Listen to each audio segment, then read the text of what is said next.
Allô Kinshasa, une émission proximité.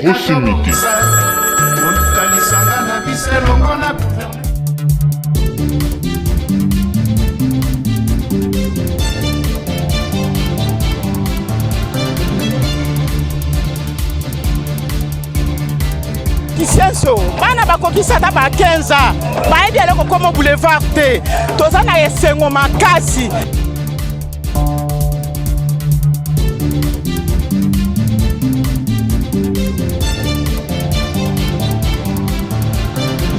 Oh, nini bozo senga na gouverneur ya ville ya Kinshasa.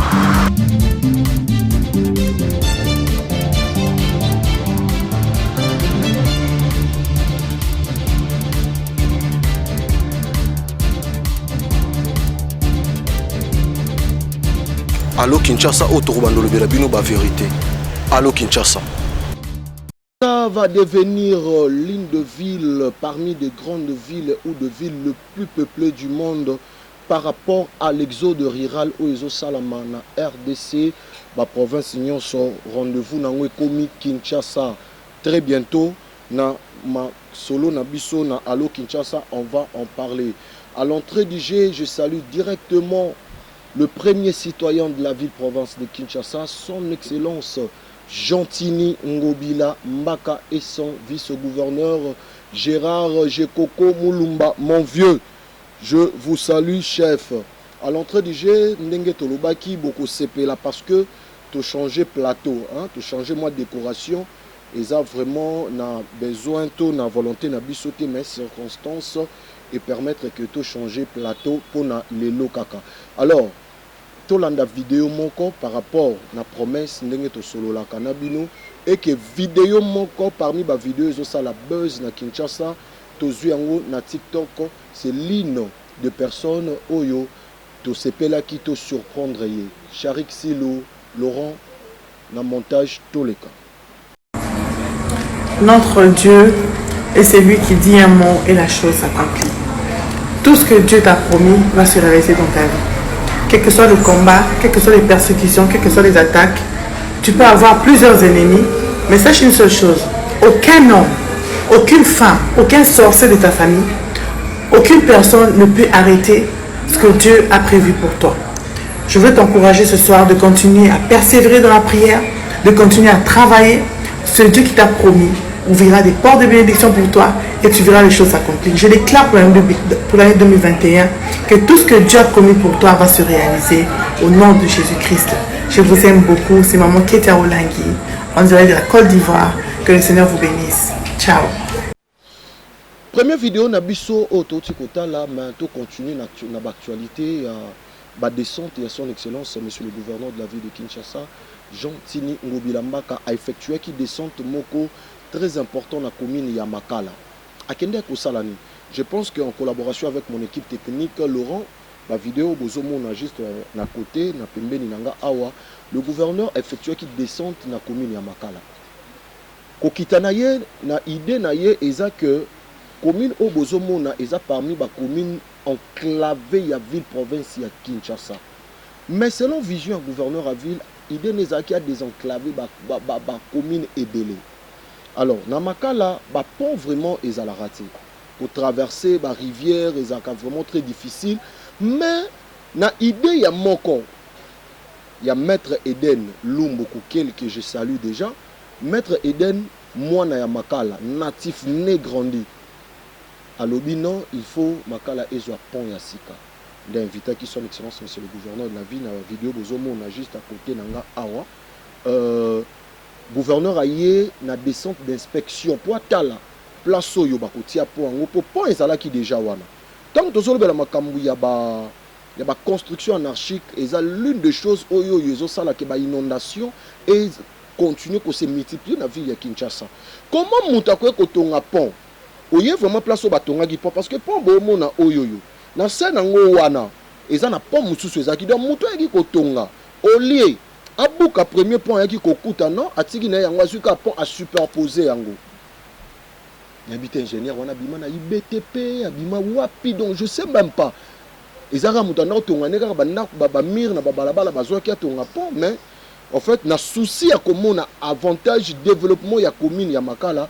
Maître Eden Lumbu Kouké la lobité, son excellence monsieur le gouverneur Kitana Nota la Makambo. Regardez d'abord cette image na grandeur nango, juste quelques secondes bon otozo.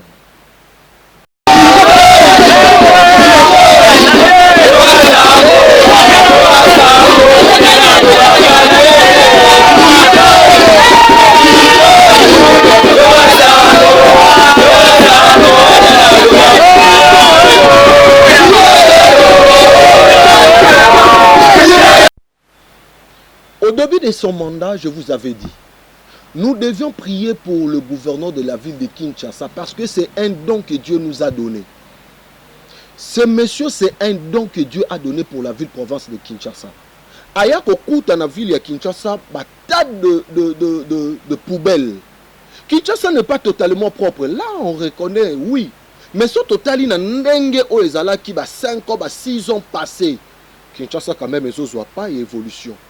Yango fo ngana yoto accompagner vision à gouverneur. Biso tozaka soko melima yozu boaki yango na balabala, yozu plastique boaki, yozu papier boaki. Mais Kinshasa bopeto en fait eza philosophie moko le gouverneur a voulu que à côté ça na bato. Changement de mentalité par rapport à la salubrité. Comment place yo là la kautika la salubrité mais so bimi libanda au pakoli papier mouchoir au pangusi yozu boaki yango wana.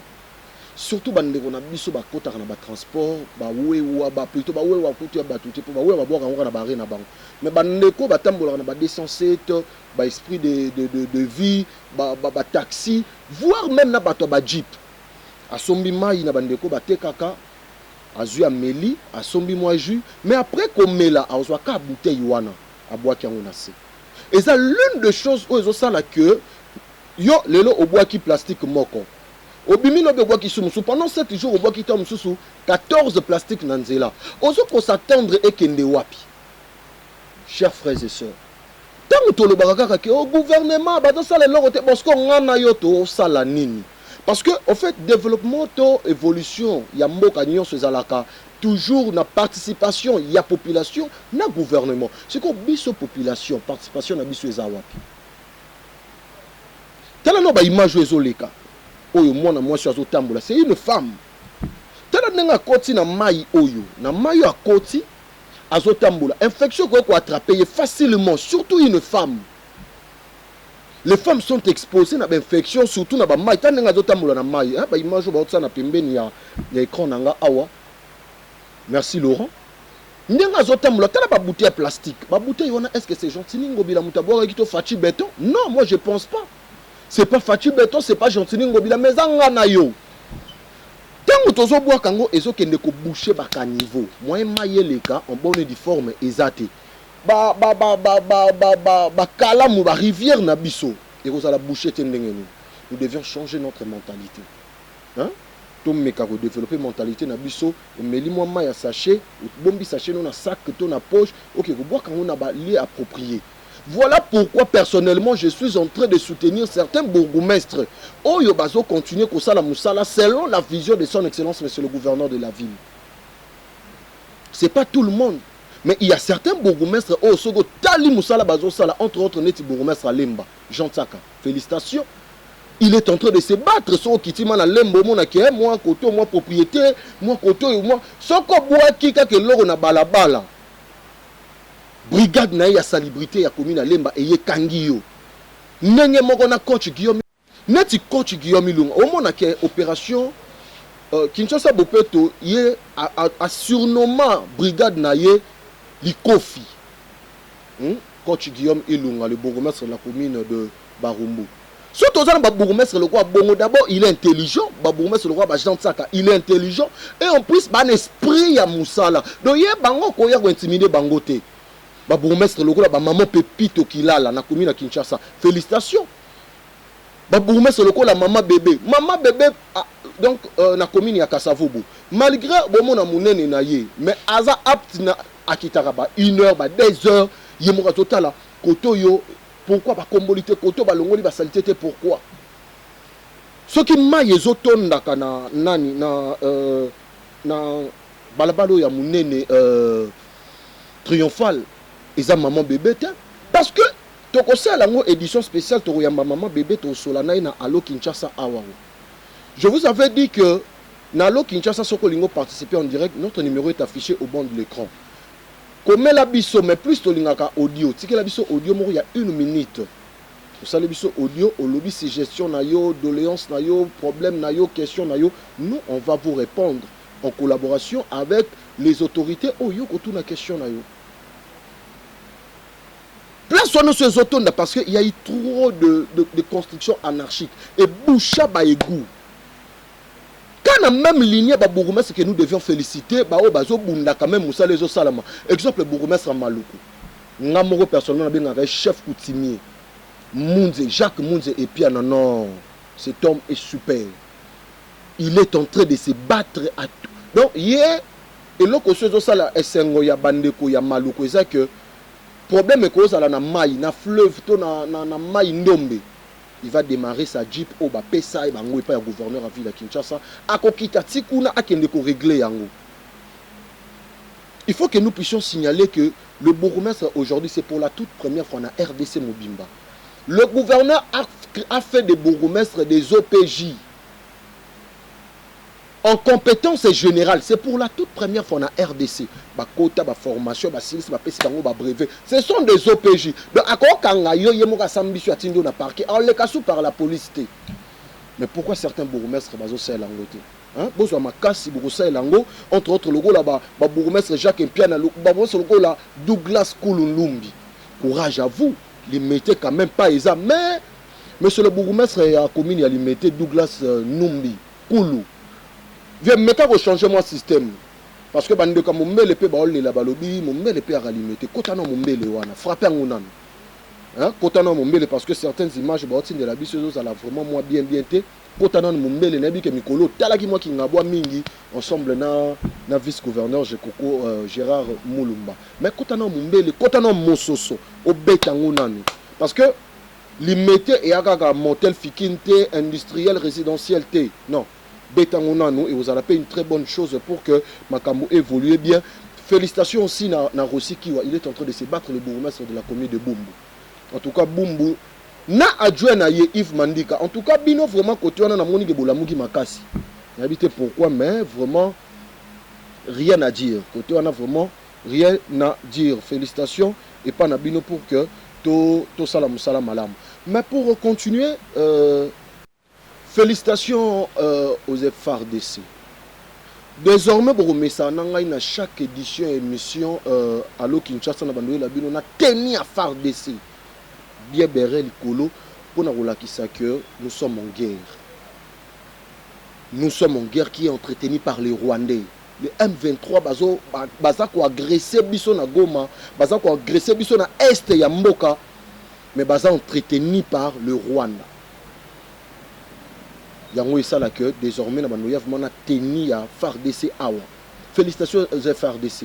Tant non lo banabi que Kabeja zo bimiselanga déjà image à FARDC deni bazo sa ba marche na bango. La jeunesse a répondu positivement à la demande du chef de l'État. Le chef de l'État a demandé que nous puissions vraiment s'engager par rapport au recrutement de jeunes aux forces armées de la République démocratique du Congo. Les jeunes ont répondu présent. Actuellement, les jeunes est belé. Non seulement à Goma, même à Kinshasa. Moi j'ai deux petits frères au Bakei déjà. Bino boye bunda biso totika na micro, totika na caméra, biso pe to bunda. Mutamta o bunda na kwena yo bundé aussi mi mandoki koto. Ngana simbi micro pe koto na caméra parce que c'est que nous sommes en train de dire même le Rwandais nous suivent. Hein? Même le Rwandais nous suivent. Maître Dena Ibsaki nga lobi soka ke na Rwanda malanda émission au Allo Kinshasa. Je salue tous les Rwandais, tous les bons Rwandais. Sauf Kagame, yote. Mais tous les bons Rwandais, je vous salue. Parce que, par rapport, il y a Makambo Nyoso. Normalement, il y a ministère chrétien du combat spirituel. CIFMC, qui est la communauté internationale des femmes messagères en Christ, va organiser marche Moko Yamoune pour soutenir FARDC. Peba maman Oyo, bazana Est, bazo la violer au nord. Tout le monde élément et on se retrouve juste après. La CIFMC organise une grande marche des mamans pour la paix à l'est de la RDC ce mercredi 23 novembre 2022 à 9h sous le thème La délivrance de la nation au travers de la femme. Nous les mamans de la CIFMC, nous invitons toutes les mamans de la RDC pour soutenir notre population à l'est du pays. Nabengi ba mama nyonso ezala FARDC ezala police bampangi na betre mona mpasi mukuye tukue mtu mmoja pamoja shwa to kunge kango saidia kango 1 mètre tu bosi mana ekulu tukala chisomo tujikwate ko muntu mwa ba mama boya le 23 totambola De première rue limitée au Palais du Peuple avec la participation des autres nations et de la diaspora congolaise. Je viens de la Côte d'Ivoire, servante de Dieu. Sans paix, rien ne peut tenir. Nós sabemos, por isso nós convidamos todos os cristãos. Femmes de la diaspora, faites comme nous. We are all motivating you to come and stand and defend the people of God. Nous à la par rapport, il y a des gens qui ont question, c'était par rapport il y a des troubles qui s'est déroulé dans l'IDPS. Moi, je veux vous rassurer que dans l'IDPS, trouble parce que nous avions eu à contacter le secrétaire général de l'IDPS, de contacter qui peut quitter solo là, na militant, c'est cadre l'IDPS trouble dans la partie présidentielle. Baza calme, mais il y a eu quelques incompréhensions. Il y a Motomoko na sur KBG Kabenge la zone bimiselanga déjà Mupanzi oyoyo lettre où ils a écrit menga na tangela bino yango la lettre et lobinini.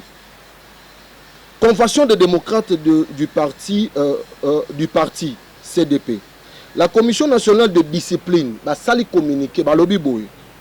La Commission nationale de discipline du parti informe à l'opinion tant nationale qu'internationale que l'Union pour la démocratie et le progrès social, Tshisekedi, IDPS, Tshisekedi, en cycle, n'a qu'un seul secrétaire général en la personne de M. Augustin Kabouya Chilumba. Hein? Mouanabouté, chef de l'État. Voilà. La Commission nationale de discipline souligne que le secrétaire général Augustin Kabouya Chilumba n'a jamais été déchu de ses fonctions. Donc, le secrétaire général de l'IDPS reste et il demeure secrétaire général de l'IDPS, Moutalongo lié à Zate. On a souvent dit qu'il y a des troubles, donc échouaki, et ça bongote, mais il y a des na lettre Oisa Mupanzi, balobi boy. La commission, plutôt, les propos est écrit.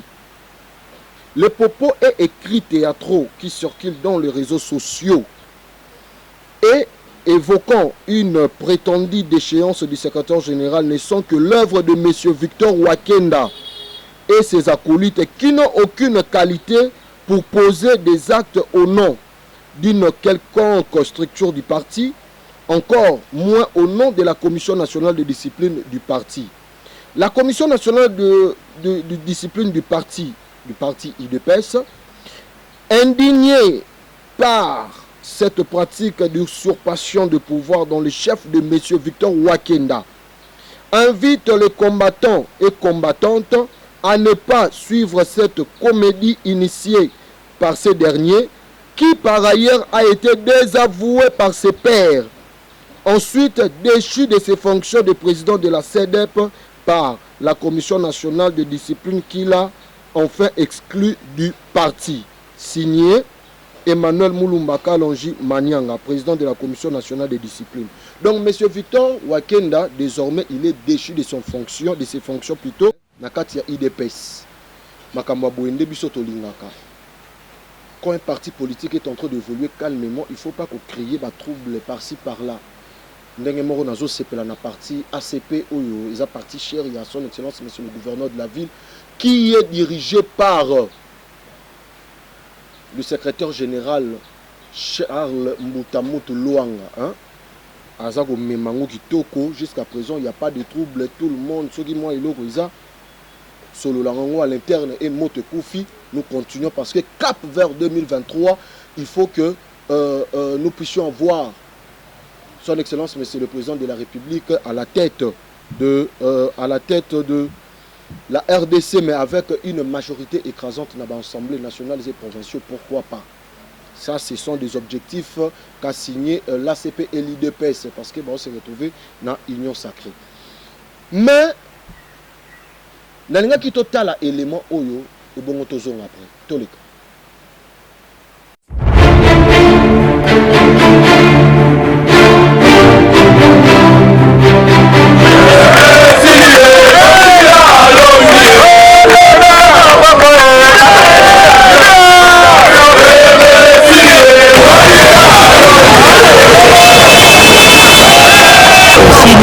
commencé l'éclairage public sur l'avenue Bypass.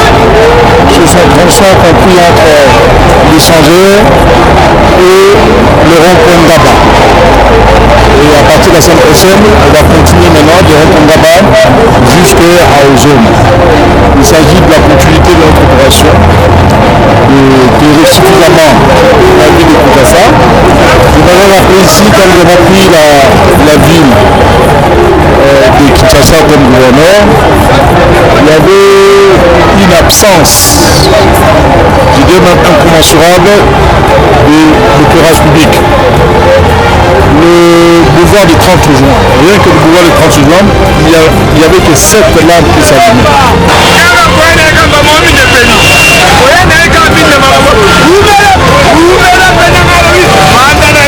Aujourd'hui, je pense que la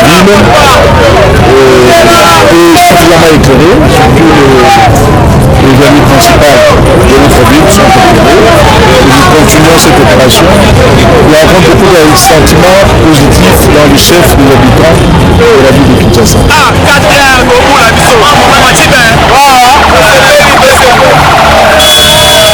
Vous savez, l'éclairage public aide à réduire sensiblement l'insécurité dans les avenues de Kinshasa. Ça permet aux usagers de la route de voir de façon bien éclairée les virages ainsi que le croisement des avenues, et ça évite aussi les accidents, surtout la nuit. Ça permet aussi aux Kinoises et aux Kinois qui exercent l'activité économique nocturne de pouvoir continuer tranquillement dans leurs activités, dans leur commerce, et de ne pas avoir un sentiment d'insécurité.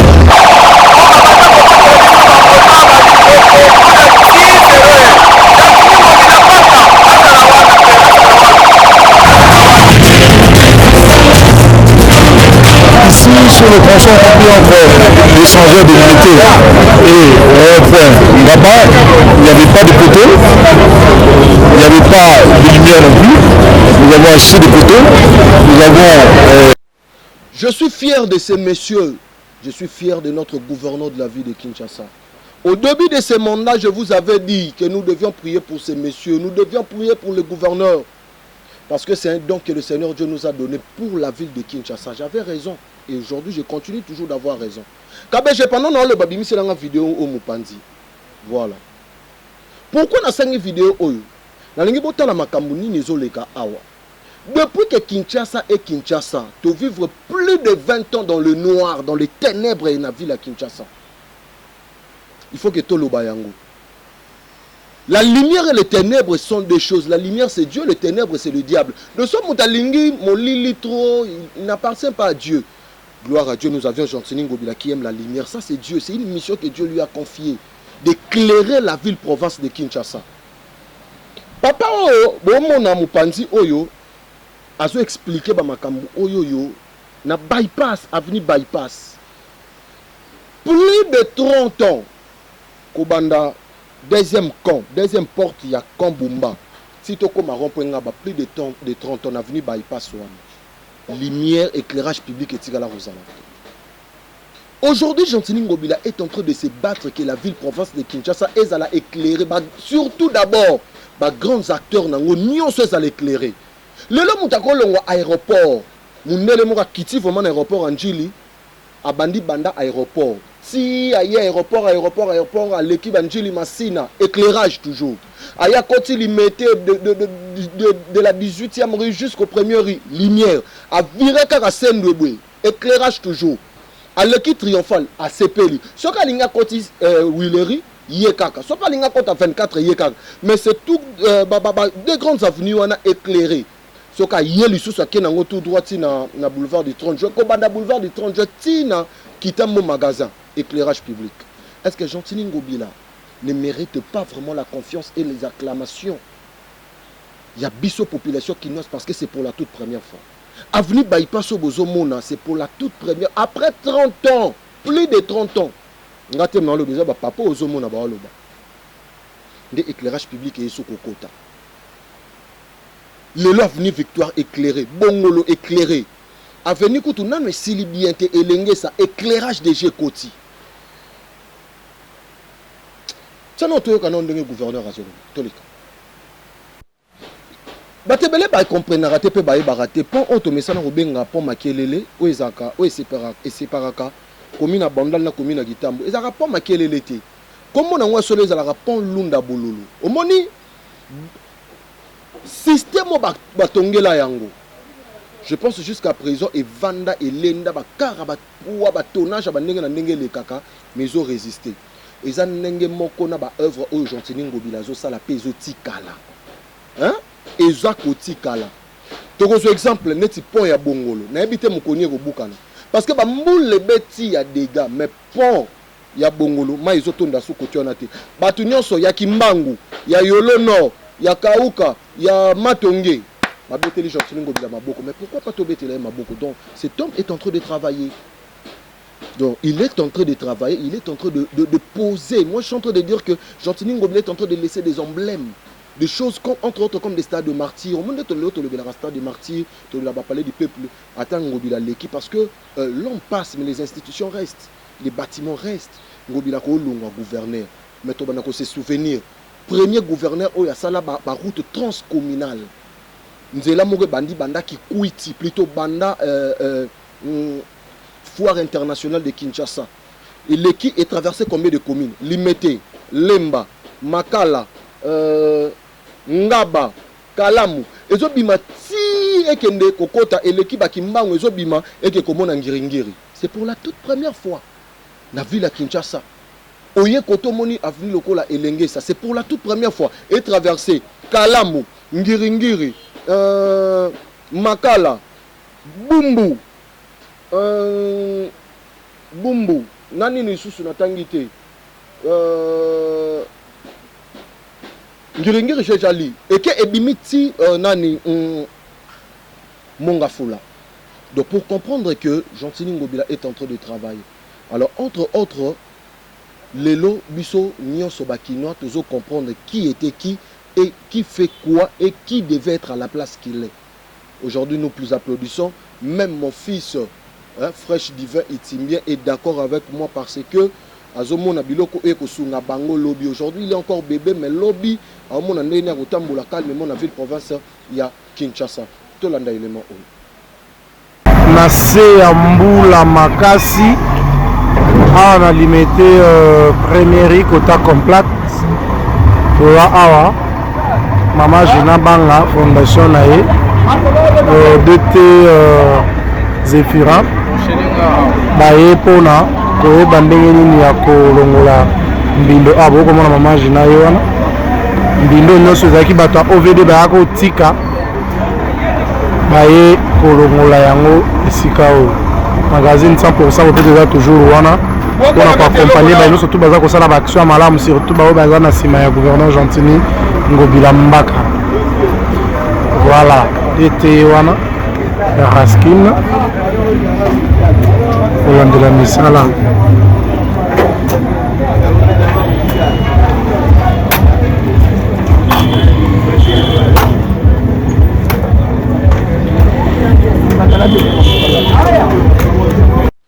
Félicitations à DT Yaraskine, directeur technique Yaraskine, Monsieur Zéfi, le directeur Zéfi, parce que Moussala est au monde.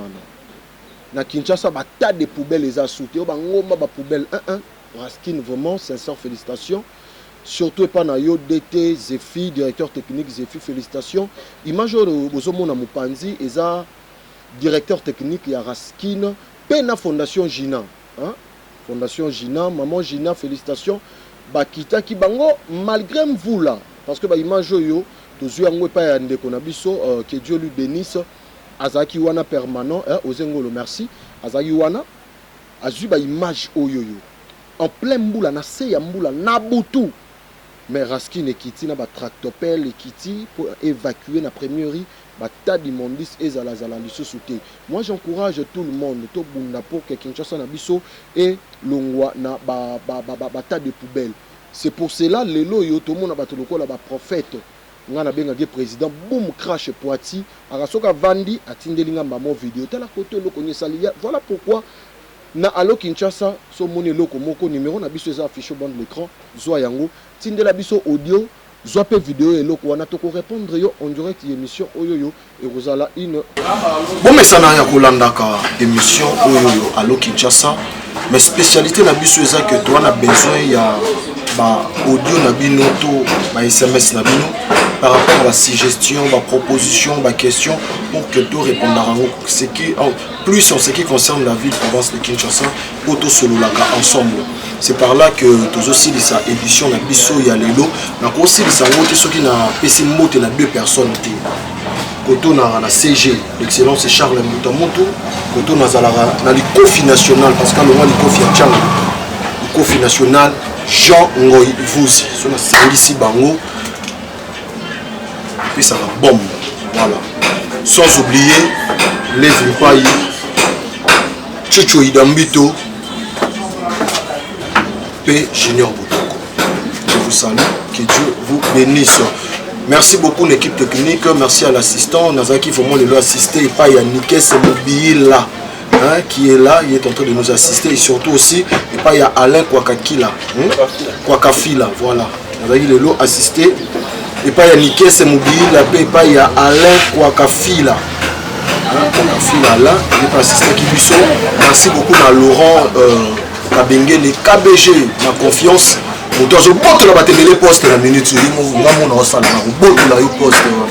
Voilà.